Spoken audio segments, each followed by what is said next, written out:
पर हमारे देश में महान महात्मा गांधी पैदा हुए। महान महात्मा गांधी, जिनका मैं बहुत सम्मान करता हूं, मेरे हृदय में उनके लिए बड़ा सम्मान है। कितना महान आदमी। उस समय मोहम्मद अली जिन्ना ने कहा, पेपर वेट उठाकर कैबिनेट मिशन की बैठक में कहा था, मेरी भाषा अलग, भूषा अलग, रहन सहन अलग, खान पान अलग, मेरी नमाज अलग, अजान अलग, अल्लाह अलग, कुरान अलग, मुझे इतनी सी जमीन दो, मैं सारे मुसलमानों को लेकर इतनी सी जमीन पर रहूंगा, लेकिन मैं काफिरों के साथ नहीं रहूंगा। और तब गांधी जी ने कहा कि पाकिस्तान मेरी लाश पर बनेगा। पर ताज्जुब तो यह कि पाकिस्तान बना और गांधी जी की लाश गिरी तो सही, लेकिन तब उसके गिरने का उतना लाभ नहीं रहा था। हालांकि गांधी जी एक महान आदमी थे, मैं गांधी जी का हृदय से सम्मान करता हूं, लेकिन आश्चर्य यह कि गांधी जी के रहते रहते भारत के टुकड़े टुकड़े हो गए, भारत को तोड़ दिया गया। उस मातृभूमि को, जिस मातृभूमि को हम भारत माता कहते हैं, उस भारत माता की हत्या कर दी गई, उसके टुकड़े कर दिए गए, उसे 2 टुकड़ों में बांट दिया गया। और गांधी जी ये सब देखते रहे। अब्राहम लिंकन कहता है, मैंने निश्चय कर लिया था मृत्यु का आलिंगन कर लूंगा, लेकिन अपने देश को बंटने नहीं दूंगा। लेकिन यहां तो देश बटा, देश बटा। किसने बांटा देश?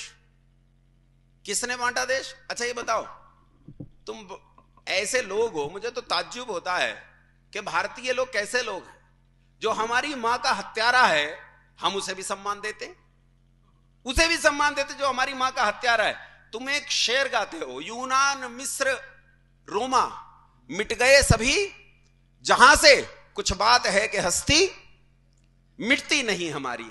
गाते हो ना? किसने लिखा था ये शेर? बोलो।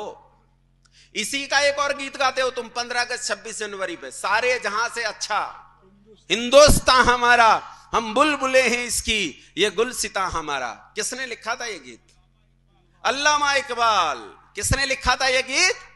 अल्लामा इकबाल। कौन है अल्लामा इकबाल? वो आदमी है जिसके मन में पाकिस्तान का विचार पहली बार उठा।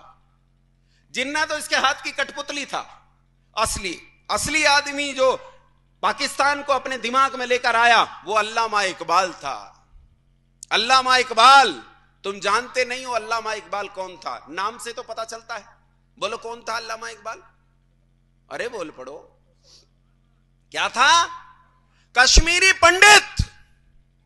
अल्लामा इकबाल कश्मीरी पंडित था। यह अपने परिवार का चौथा सदस्य था जो कन्वर्ट हुआ, चौथा सदस्य जो कन्वर्ट हुआ था, मुसलमान बना था, यह कश्मीरी पंडित था। मैं तुमसे यह कहना चाहता हूं कि एक आदमी जब कन्वर्ट हो जाता है, मुसलमान बन जाता है, तो वो कितना खतरनाक हो जाता है। वो अल्लामा इकबाल जिसकी पीढ़ियां वेद पाठ करते करते बीती, जिन्होंने वेद के लिए अपने जीवन और घर दांव पर लगा दिए, जिन्होंने अपनी पीढ़ियों को वेद के लिए कुर्बान कर दिया, जिन्होंने इस सनातन धर्म के लिए अपने तिल कर अपने परिवारों को बर्बाद किया, जिन्होंने इस हिंदू जाति के लिए अपना खून बहाया, अपनी पीढ़ियों को तपाकर नष्ट कर दिया, उन्हीं का बच्चा जब धर्म परिवर्तन करके मुंह पर कूंची जैसी थाड़ी थाम लेता है, तब वो ऐसा देशद्रोही होता है कि अपनी ही मातृभूमि के टुकड़े को टुकड़े करने से डरता नहीं। अल्लामा इकबाल ने गीत लिखा। क्या लिखा? बोलो। सारे जहां से गाओ गाओ। तुम तो गाते हो, शर्म नहीं आती है? शर्म नहीं आती है इसे गाते हुए कि जिसने हमारी मातृभूमि के टुकड़े किए उसका गीत गाते? बोलो आज के बाद गाओगे? बोलो गाओगे। और कोई गा रहा हो तो बोलो, उसे रोको, और रोकने की ताकत ना हो तो वहां से चले जाओ। लेकिन यह गीत उस आदमी ने लिखा जो देशद्रोही था। इस आदमी ने इस गीत को जाकर पाकिस्तान में बदल दिया था।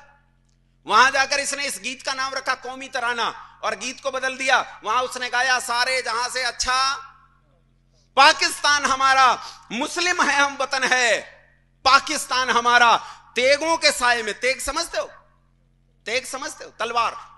तेगों के साए में हम पलकर बड़े हुए हैं, खंजर हलाल का है कौमी निशान हमारा, चीनो अरब हमारा, हिंदुस्तान हमारा, मुस्लिम है हम वतन है सारा जहां हमारा। उसने गीत बदल दिया। ये किताब पढ़ने की जरूरत नहीं है, तुम्हारे हाथ में मोबाइल है, विकिपीडिया पर जाओ, टाइप करो कौमी तराना, तुम्हें कौमी तराना पूरा लिखा मिलेगा। ये तो 1-2 शेर मैंने सुनाए, 10 से ज्यादा शेर हैं इसमें। कौमी तराना पाकिस्तान में खूब गाया जाता है। अब तो किताब की जरूरत नहीं, विकिपीडिया पर सब उपस्थित है। हम पढ़ना ही नहीं चाहते। इस मोहम्मद अली जिन्ना ने इस भारत के 2 टुकड़े कर दिए। और बंधुओं, जब जिन्ना ने यह सोचा कि इस टुकड़े कैसे किए जाएं, और उसने घोषणा कर दी कि मैं पाकिस्तान लेकर रहूंगा, अगर तुम आसानी से नहीं दोगे तो डायरेक्ट एक्शन से लूंगा। डायरेक्ट एक्शन का मतलब सीधी मारकाट से लूंगा। तो बंगाल में गवर्नर, बंगाल का मुख्यमंत्री माफ करना, जिसका नाम था सोहरावर्दी ने इस जिन्ना के उस डायरेक्ट एक्शन को अमली जामा पहनाया। जिन्ना ने बंगाल में घर घर जाकर चंदा और रसीदें काटी, कहा हम पाकिस्तान प्राप्त करने के लिए एक शांतिपूर्ण आंदोलन करना चाहते हैं। और उस काल में करोड़ों रुपए जमा किए, करोड़ों रुपए। किन के घरों से कटी है रसीदें? हिंदुओं के घरों से। किन की दुकानों से कटी है रसीदें? हिंदुओं की दुकानों से। किन लोगों से कटी है रसीदें? हिंदुओं से कटी है रसीदें। रसीदों से करोड़ों रुपया इकट्ठा किया गया। इस करोड़ों रुपए से हथियार खरीदे गए, उस काल के आधुनिक धारदार और बंदूकें, सब तरह के हथियार खरीदे गए। और 16 अगस्त 1946,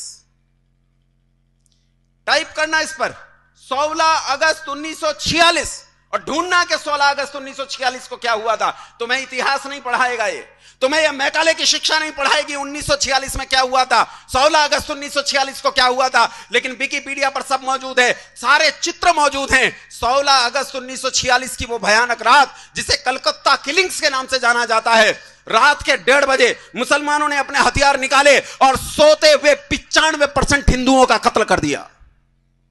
95% हिंदुओं को सोते हुए कत्ल कर दिया। बचे 5%, माओ और बहनों तक को कत्ल कर दिया गया। चित्र देखना, चित्रों में तुम्हें लाशें दिखेंगी, कीच दिखाई देगा। वो कीच कीचड़ नहीं है, वो मानव रक्त और मांस का कीच है, जिस पर भागते हुए वो लोग फिसल रहे थे। जान बचाकर भागते हुए लोग फिसल कर गिर जाते थे, जिन्हें फिर से काट दिया जाता था। वहां तुम्हें कूड़े के बड़े बड़े ढेर दिखाई देंगे। ध्यान से देखना, वो कूड़े के ढेर नहीं है बंधुओं, ध्यान से देखना, वो कूड़े के ढेर नहीं है। वो माओ बहनों के स्तन काटकर ढेर लगाए गए, स्तन काटकर। हमारी माओ बहनों के। हारी हिंदू जाति, तू कब जागेगी? तूने कितना अत्याचार सहा, लेकिन तुझे पता नहीं चला कि तेरे भीतर की फूट तेरा कितना भारी नुकसान कर रही है। माओ ने वो लाल चन्ने बंद कर दिए जिनके नाम के पीछे बिस्मिल होता था। माओ ने वो पति बनाने बंद कर दिए, जिन पतियों को वो अपना शीश काटकर थाली में भिजवा देती कि जा राष्ट्र की रक्षा के लिए बलिदान हो, मेरी परवाह मत कर। न जाने इस हिंदू जाति का क्या होगा। अरे तुझे जगाते जगाते दयानंद गया, तुझे जगाते जगाते श्रद्धानंद गया, तुझे जगाते जगाते लेखराम गया, तुझे जगाते जगाते राजपाल बलिदान हुआ, तुझे जगाते जगाते बिस्मिल चंद्रशेखर और भगत सिंह गए, लेकिन तू न जागी, तू न जागी। बंधुओं, केवल 5% लोग बचे। और जब इन 5% लोगों ने सोचा कि अब हमारे जीवन में बचाई क्या है, हम लड़ेंगे, और उन्होंने लड़ने के लिए कमर पर अपनी कमर को कसा, तो उसी समय इस देश में जो सबसे महान नेता थे, जिनका मैं बड़ा सम्मान करता हूं, महान महात्मा गांधी जी, वो नोआखाली पहुंच गए। और उन्होंने इन हिंदुओं को झंझोड़ कर कहा कि मुसलमानों पर हाथ मत उठाना, ये मेरे भाई हैं। और बंधुओं, गुरुडम ऐसी चीज होती है। एक बाबा हरियाणा में गिरफ्तार हो गया, जेल में पड़ा है बलात्कार के केस में। उसके चेले आज भी उस जेल के चारों तरफ प्रदक्षिणा करते हैं, पानी का छिड़काव कर करके उन्होंने जेल की दीवारें गला दी। गुरुडम ऐसी चीज होती है, इसकी पट्टी आंख पर बंध जाए तो फिर ये खुलती नहीं है। गांधी उस समय ऐसा गुरुजी था कि उससे बड़ा गुरुजी इस देश में नहीं थे। और गांधी जी के गुरुडम की पट्टी हमारी आंख पर ऐसी बंधी, हमने कहा जो गांधी जी के भाई हैं, तो गांधी जी हमारा बापू, तो ये भी चाचा। और हमने चाचाओं पर हाथ नहीं उठाया। पूरा देश इस भयानक नरसंहार को देखकर डर गया, कांप उठा। और भीतर तक ऐसे लोग डर गए कि किसी के भीतर गुंजाइश नहीं रह गई थी उठने की, हिम्मत नहीं रह गई थी कि वो उठें। बंधुओं, जब पूरा देश कांप उठा, डर गया इस नरसंहार को देखकर, तो आज तुम जिन्हें देखकर हिकारत की नजर से देखते हो, जिन्हें गरीब समझते हो, जिन्हें कमजोर समझते हो, जिन्हें समझते हो मजदूर हैं, रेल की पटरियां बिछाते हैं, सड़कें बनाते हैं, उन बिहारियों ने इसका मुंह तोड़ जवाब दिया। जहां उत्तर प्रदेश खत्म होता है बलिया, और बलिया से 50 किलोमीटर आगे एक जगह पड़ती है छपरा। नाम सुना है छपरा का? छपरा के लड़कों ने तलवारें निकाली और इन मलेच्छों को मुंह तोड़ जवाब दिया। वही जवाब दिया जो नोआखाली में उन्होंने हमारे हिंदू भाई बहनों के साथ किया था, वही जवाब छपरा के युवकों ने दिया।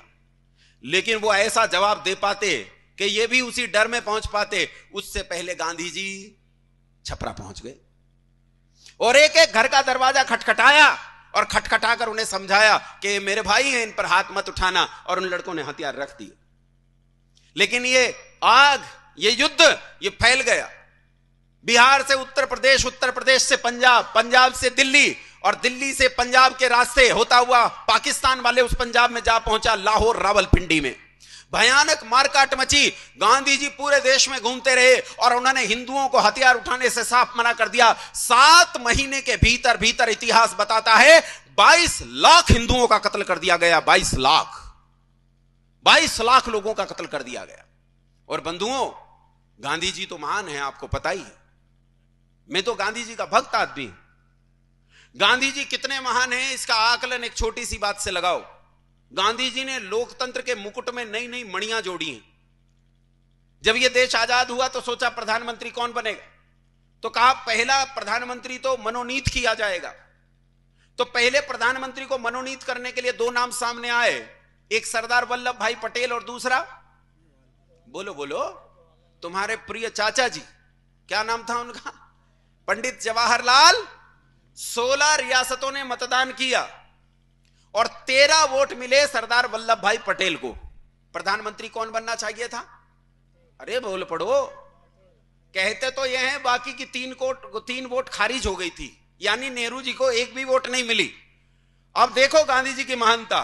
गांधी जी लोकतंत्र का वो शिखर हैं जो बिना वोट पाए आदमी को प्रधानमंत्री बना सकता है कोई इतना महान आदमी दुनिया में?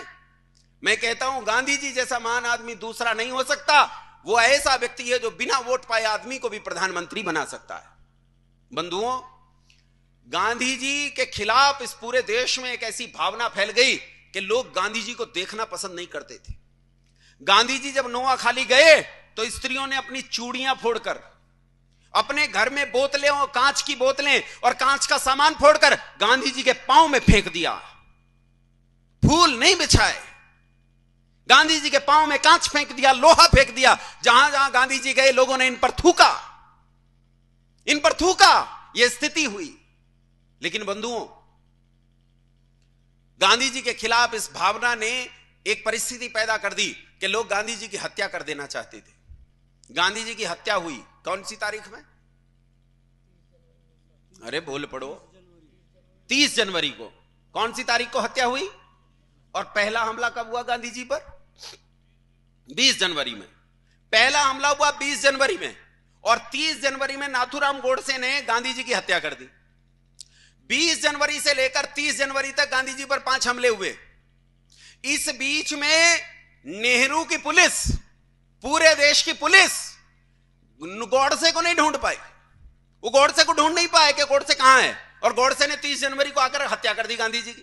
लेकिन सुनो, गांधी जी की हत्या होते ही 12 घंटे के भीतर भीतर बिना किसी इलेक्ट्रॉनिक मीडिया के, बिना किसी सोशल मीडिया के, बिना प्रिंट मीडिया के कुछ विशेष फैलाए, पूरे देश में पता चल गया गांधी जी के चेलों को कि नाथूराम गोडसे कौन है, किस जाति से है, चित्पावन ब्राह्मण कौन होते हैं, ये महाराष्ट्रियन चित्पावन ब्राह्मण कहां कहां रहते हैं, पूरे देश में इनके गांव कहां कहां हैं। और पूरे देश में चित्पावन ब्राह्मणों का नरसंहार शुरू हुआ। ऐसा भयानक नरसंहार शुरू हुआ कि चित्पावन ब्राह्मणों को ढूंढ ढूंढ कर मारा गया। उसी रात में 50 चित्पावन ब्राह्मणों को महाराष्ट्र में मौत के घाट उतार दिया गया, 15 को पुणे में मौत के घाट उतार दिया गया। नारायण सावरकर के घर पर हमला हुआ, पत्थरों से हमला करके नारायण सावरकर की जान ले ली गई। वीर सावरकर के घर पर हमला हुआ, उन्हें किसी तरह बचाया गया। पूरे देश में ब्राह्मणों का ऐसा नरसंहार हुआ कि हजारों हजार लोगों को रातों रात मौत के घाट उतार दिया।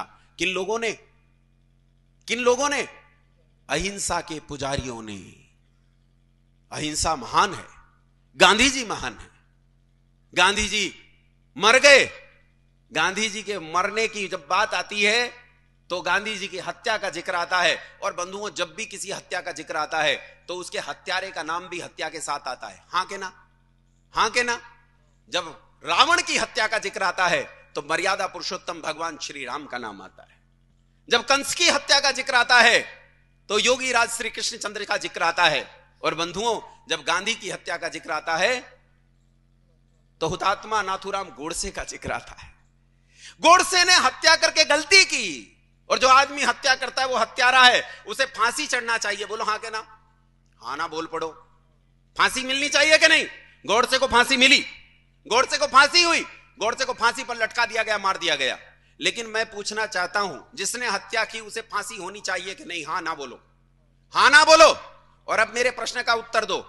7 महीने के भीतर जो 22 लाख हिंदू मरे, उनकी मौत का जिम्मेदार कौन? कौन है उनकी मौत का जिम्मेदार? क्या उस आदमी को फांसी नहीं होनी चाहिए? लोग कहते जी वो तो मर गया, बहुत दिन की बात हो गई। अरे वो तुम्हारे दिल में जिंदा है, वो तुम्हारी करेंसी पर जिंदा है, वो तुम्हारी सरकार में जिंदा है, वो तुम्हारे राजनेताओं में जिंदा है, वो इस जनमानस में जिंदा है और मेरे जैसे भक्तों के हृदय में जिंदा है। और बंधुओं, ये जहां जहां जिंदा है वहां वहां इस आदमी की हत्या होनी चाहिए, जिस आदमी ने 22 लाख लोगों का कत्ल किया। बोलो हां के ना? विरोध करो अगर मैं झूठ बोलता हूं तो, विरोध करो मेरा अगर मैं झूठ बोलता हूं। मैंने अगर एक भी तथ्य गलत कहा हो ऐतिहासिक रूप से, तो मैं उस तथ्य के लिए माफी मांगने और सजा भुगतने के लिए तैयार हूं। एक भी तथ्य अगर मैंने झूठ कहा हो। बंधुओं, अहिंसा किसे कहते हैं तुमने जानी ही नहीं।